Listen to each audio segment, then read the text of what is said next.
So Boyle's law liye another format of equation which relate pressure and then density of the gas. Pressure and density நாம relate பண்ற மாதிரியான equationும் we can write. So that is nothing but நம்ம P1 V1 is equal to P2 V2 அப்படின்னு ஒரு equation எழுதணும் இல்லைங்களா. So நமக்கு வால்யூம்க்கும் டென்சிட்டிக்கும் இருக்க ரிலேஷன் தெரியும் இல்லையா. So density is equal to mass by volume. அப்படின்னா வால்யூம் தான் இங்க இருக்கு, அதுக்கு பதிலா ரீப்ளேஸ் பண்ண போறோம். So volume is equal to mass by density. So V1 க்கு பதிலா நம்ம அப்படின்னா என்ன எழுதலாம்னா P1 into V1 க்கு பதிலா mass divided by D1. ஏன்னா கேஸோட மாஸ் வந்து வேரியேஷன் ஆக போறது இல்லை, அதனால m எழுதிக்கிறோம். m1 இங்க எழுதக்கூடாது. P2 into V2 க்கு பதிலா நம்ம என்ன எழுதுறோம் m by D2. ஸோ இதுல வந்து மாஸ் டிவைட் பண்ணிட்டோம் அப்படின்னா P1 by D1 is equal to P2 by D2 அப்படின்னு ஒரு ஈக்குவேஷன் எழுதலாம். இல்ல P1 D2 is equal to P2 D1. So இதனுடைய டெரிவேஷன்லாம் ரொம்ப இம்பார்ட்டன்ட் கிடையாது. இந்த ஃபைனலா நமக்கு என்ன ரிலேஷன் கிடைக்குது, that is what very important for the exam point of view. இந்த ரிலேஷன்லாம் நான் வச்சுக்கோங்க.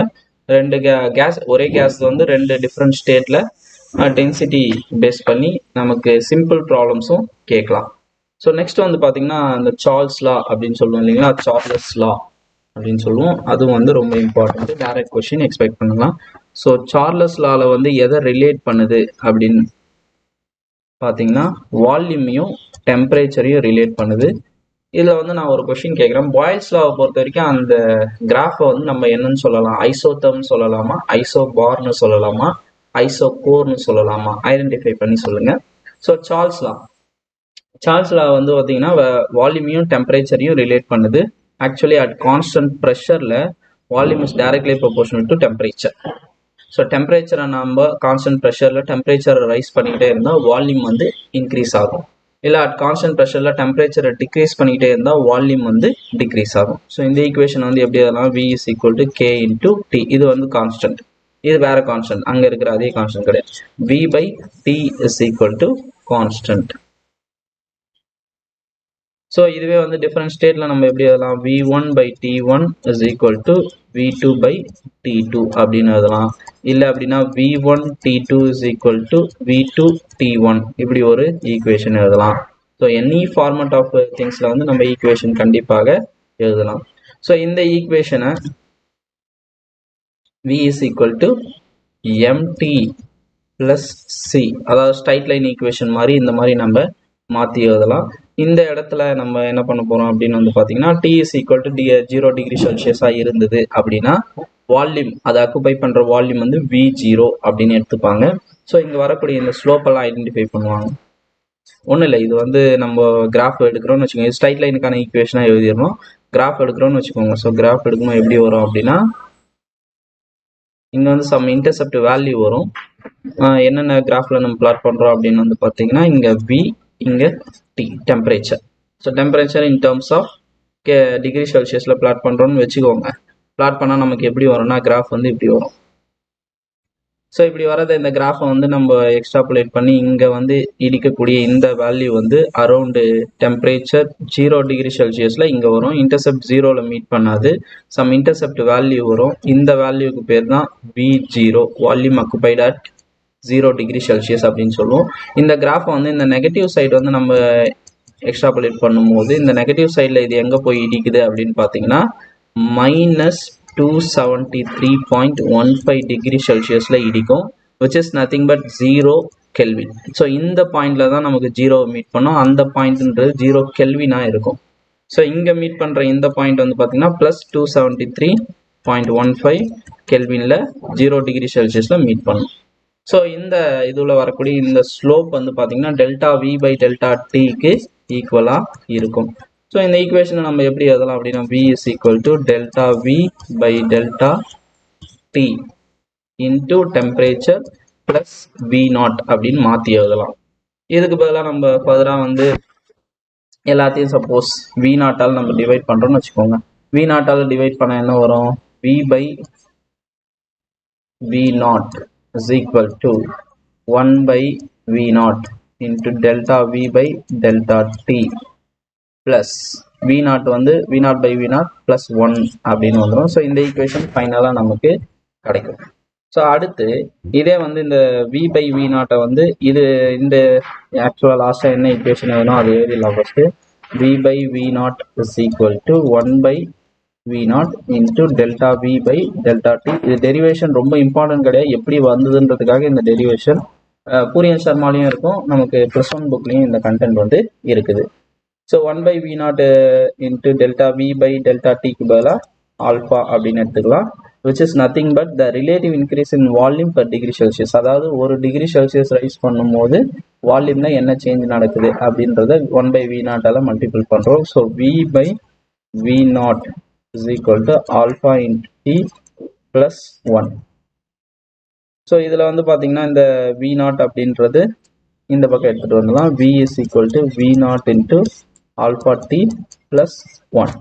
ஸோ இந்த மாதிரி இந்த ஈக்குவேஷனை இது பண்ணலாம். இந்த ஆல்ஃபாவோட வேல்யூ வந்து சப்போஸ் ஃபைண்ட் அவுட் பண்ணும்போது நமக்கு என்ன கிடைக்குது, இந்த கோஎஃபிஷியன்ட் ஆஃப் எக்ஸ்பான்ஷன் அப்படின்னு சொல்லுவாங்க இந்த ஆல்ஃபா வேல்யூ. இது என்ன கிடைக்குது, இந்த ஆல்மோஸ்ட் இந்த வேல்யூ வந்து என்னவா வருது அப்படின்னு வந்து பார்த்தீங்கன்னா அரௌண்ட் 1/273 அப்படின்னு கிடைக்குது.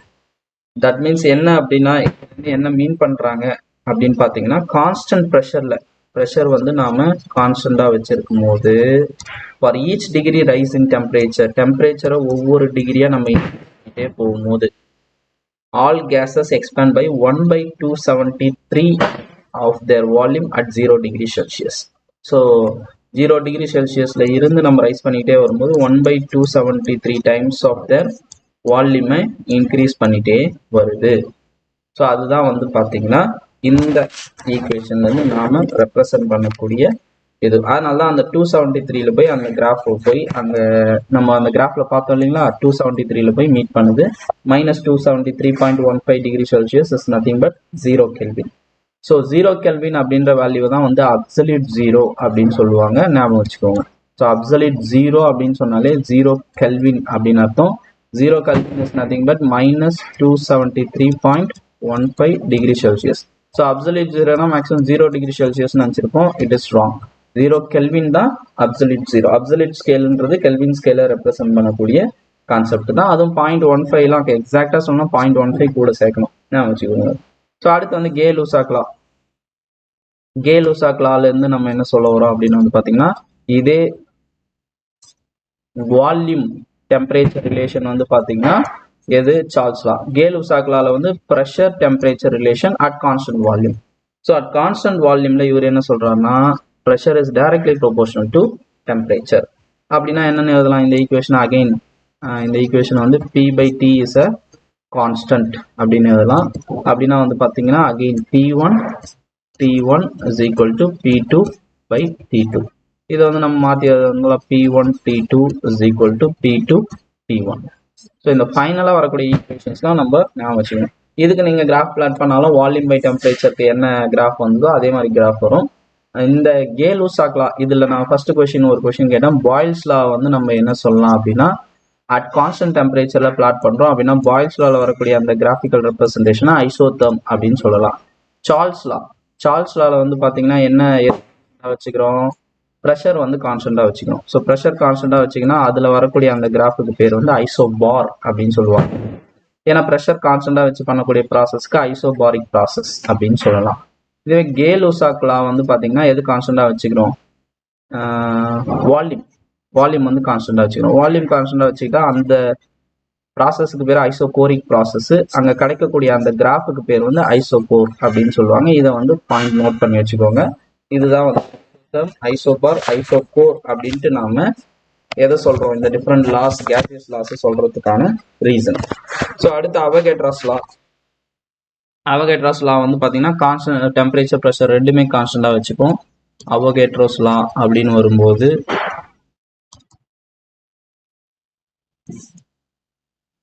ஸோ இதில் ரெண்டு கேஸ் எடுத்துக்கிறோம். ரெண்டு கேஸ் தனித்தனியாக எடுத்துக்கிறோம்னு வச்சுக்கோங்க. கண்டெய்னரில் போடுறோம். ப்ரெஷர் அண்ட் தென் டெம்பரேச்சர் கான்ஸ்டண்டாக இருக்குது அப்படின்றது லாஸ்ட் லாவில் வந்து எடுத்துகிட்டு வந்து சொல்லுவோம். பட் காமனாக நீங்கள் ஒரு கேஸ் எடுத்திங்கன்னா அதுக்கு வந்து இந்த நம்ம கைனட்டிக் கேஸ் ஈக்குவேஷன் வந்து P1B1 is equal to 1/2 into M1 1/3 into M1C1 square அப்படின்னு சொல்லலாம் இல்லையா. அதாவது 1/3 into MNC ஸ்கொயர் அப்படின்னு சொல்லுவோம். MN C square. எல்லாத்தையும் வந்து நம்ம ஃபர்ஸ்ட் கேஸுக்கு 1ன்னு போட்டுடுறேன். இதை வந்து நான் காமனாக 2ஆல் மல்டிபிள் பண்ணி டிவைட் பண்ணுறேன்.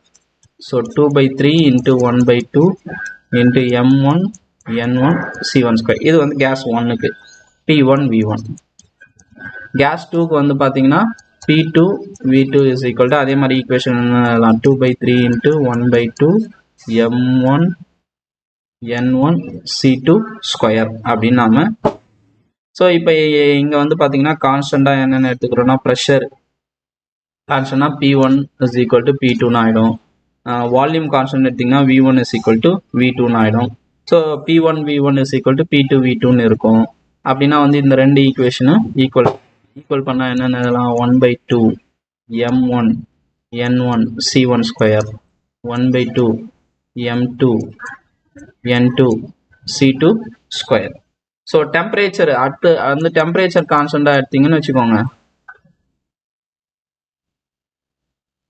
அதனுடைய கைனடிக் எனர்ஜியும் வந்து என்ன ஆகிடும், ஈக்குவல் ஆகிடும். நம்ம கைனடிக் எனர்ஜி வந்து டெம்பரேச்சர் டிபெண்டன்சி தான், கைனடிக் எனர்ஜி சேம் ஆகிடும். எப்போ அப்படின்னா ரெண்டு கேஸும் ஒரே டெம்பரேச்சரில் வச்சிங்க அப்படின்னா. ஸோ இப்போ கைனடிக் எனர்ஜிக்கான ஜென்ரல் ஃபார்முலா என்னது, ½ mv square. So that is nothing but இங்கே போட்டுக்க பாருங்க, ½ m வருதா c வருது கரெக்டாக. அதனால தான் 2ஆல் மல்டிபிள் பண்ணி டிவைட் பண்ண, வேற ஒன்றும் இல்லை. 2/2 இது 2/3லாம் கேன்சல் ஆயிடுச்சு. ஸோ ½ mv ஸ்கொயர் இதுவும் சரி, இந்த ½ mv ஸ்கொயரும் சரி ஈக்குவலாக இருக்கும். ஸோ அப்படி ஈக்குவலாக இருக்குது அப்படின்னா மீதி யார் தான் மிச்சம் இருக்கிறாங்க அப்படின்னு வந்து பார்த்தீங்கன்னா, இது ரெண்டும் ஈக்குவலாக இருக்குன்னா கண்டிப்பாக n1 இஸ் ஈக்குவல் டு n2வாக இருக்கும். இங்கே ஏன் வால்யூம் கான்ஸ்டண்டாக எடுத்தோம் அப்படின்னா வந்து பார்த்தீங்கன்னா, அவகேட்ராஸ் லாலேருந்து என்ன சொல்ல போகிறோம் அப்படின்னா, ஈக்குவல் வால்யூம் ஆஃப் கேஸ் எடுத்தால் ஈக்குவல் நம்பர் ஆஃப் மாலிகூல்ஸ் இருக்குன்னு சொல்ல வரதுக்காக தான் வால்யூமையும். ஆக்சுவலாக இது வந்து constant pressure constant temperature.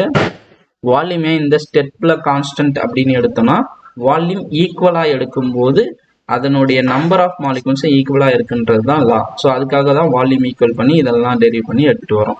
So ஃபைனலாக இதில் இருந்து என்ன பண்ண போகிறோம் அப்படின்னா, ஈக்குவல் வால்யூம் இருக்கக்கூடிய கேஸ் ரெண்டு கேஸை எடுத்து சேம் ப்ரெஷர் அண்ட் டெம்பரேச்சரில் வைக்கும்போது அதில் இருக்கக்கூடிய நம்பர் ஆஃப் மாலிகூல்ஸ் ரெண்டுத்துலேயும் வந்து இப்போ இங்கே 100 பேர் இருக்காங்கன்னா அங்கேயும் 100 பேர் தான் இருப்பாங்க. எப்போ அப்படின்னா வால்யூம் ஈக்குவலாக இருக்கும்போது கான்ஸ்டன்ட் ப்ரெஷர் அண்ட் டெம்பரேச்சரில். ஸோ ரெண்டு கேஸில் ரெண்டு கண்டெய்னரில் ரெண்டு டிஃப்ரெண்ட் கேஸஸ் எடுத்துக்கிறோம். சேம் ப்ரெஷர் சேம் டெம்பரேச்சரில் மெயின்டைன் பண்ணும்போது வால்யூம் சப்போஸ் ஈக்குவலாக இருந்ததுன்னா அதில் இருக்கக்கூடிய நம்பர் ஆஃப் மாலிகூல்ஸும் ஈக்குவலாக இருக்கும். So volume is directly proportional to n. இதுதான் வந்து பார்த்தீங்கன்னா கான்செப்ட். ஸோ இதை லாவா சொன்னோன்னா, equal volume of all gases under the same conditions of temperature and pressure contain equal number of molecules அப்படின்னு நாம சொல்லலாம். ஸோ இப்போ வந்து அடுத்த ideal case equation. So ideal case equation அப்படின்னு வரும்போது நம்ம என்ன பண்ணுறோம்னா, எல்லா லாவையும் வந்து கம்பைல் பண்ணுறோம், கம்பைண்டாக வந்து சொல்ல போகிறோம். ஸோ எல்லா லாவையும் வந்து நம்ம என்னென்ன கம்பைன் பண்ணலாம். பாய்ல்ஸ் லா வந்து நம்ம எப்படி எழுதலாம் அப்படின்னா, V is inversely proportional to Pன்னு எழுதலாம். சார்ல்ஸ் லாவை V is directly proportional to Tன்னு எழுதலாம். அவகேட்ராஸ் லாவை V is directly proportional to Nன்னு எழுதலாம். இந்த மூணுத்தையும் நம்ம கன்சால்டேட்டடாக எப்படி எழுதலாம் பாருங்க. V is directly proportional to Tn divide by P அப்படின்னு எழுதலாம். V is equal to equal பண்ணோம்னா நம்ம ஒரு கான்ஸ்டன்ட்டை இன்ட்ரடியூஸ் பண்ணணும், N R T by P அப்படின்னு Rன்ற ஒரு நியூ கான்ஸ்டன்ட்டை இன்ட்ரடியூஸ் பண்ணுறோம். இதுக்கு பேர் தான் வந்து பார்த்தீங்கன்னா கேஸ் கான்ஸ்டன்ட் அப்படின்னு சொல்லுவோம். ஸோ இந்த ஈக்குவேஷனை கன்சால்டேட்டடாக வந்து PV is equal to nRT அப்படின்னு நாம எழுதலாம். So PV is equal to nRT. This is what the equation representing ideal gas equation.